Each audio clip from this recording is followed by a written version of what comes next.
ताक़रातों में इबादतों के हवाले से बात कर रहे हैं, तो इज्तिमाई इबादतें ज़रूरी हैं, इनफरादी ज़रूरी हैं, इस हवाले से क्या हुक्म है? दोनों में ही अच्छाई इस तरह से है कि पहले जो इबादत का कॉन्सेप्ट है ना, वो अल्लाह के साथ बंदे की कंसंट्रेशन बिल्डअप करने का है, ताल्लुक को मजबूत करने का है और अल्लाह के साथ खुशू खुजू बनाने का है। तो उसका बेहतरीन तरीका तो ये है कि इंडिविजुअली की जाए, अकेले में, तन्हाई में। जब बंदा होता है तो फिर तन्हाई में ज़्यादा पारसाई भी होती है, तन्हाई में ज़्यादा कंसंट्रेशन भी होती है और अल्लाह के साथ ताल्लुक का लेवल भी जो है वो ज़्यादा बढ़ता है और ज़ौक़ भी उसमें ज़्यादा आता है। ठीक है। फिर ये तो है कि इबादत का ज़ौक़ लेने और लज्जत के लिए ये तरीका ज़्यादा अच्छा है और यही अपनाया है मोस्टली अल्लाह के बरगुज़ीदा लोगों ने।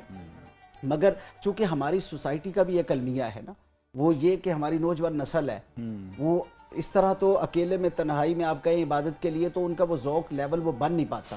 तो उसके लिए ये किया जाता है कि जो आप देखते हैं इज्तिमाई तौर पर जो सलातो तस्बीह पढ़ी जाती है, ज़िक्र अज़कार की महाफिल होती हैं, नवाफिल पढ़े जाते हैं इज्तिमाई तौर पर, तो ये इस एतबार से कि इससे ये होगा कि कितनी सारी नौजवान नस्ल जो है वो इस तरफ आ जाएगी। ठीक है। वो जब इज्तिमाई तौर पर आएंगे, दोस्त की वजह से आएगा, कोई किसी की वजह से आएगा, इनवाइट किए जाएंगे, तो जब वो वहां आ जाएंगे, अल्लाह की बारगाह में आ जाएंगे, तो ये पहला स्टेप होगा।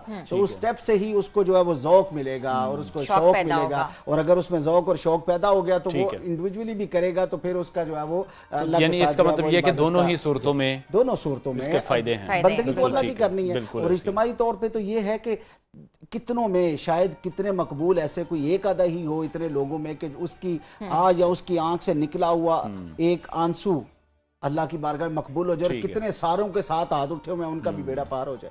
तो लिहाजा इज्तिमाई इबादत का भी तसव्वुर जो है वो जायज़ है। बहुत शुक्रिया। हमारे साथ मौजूद थे प्रोफेसर कामरान सिद्दीक नूरी साहब, मजहबी स्कॉलर थे।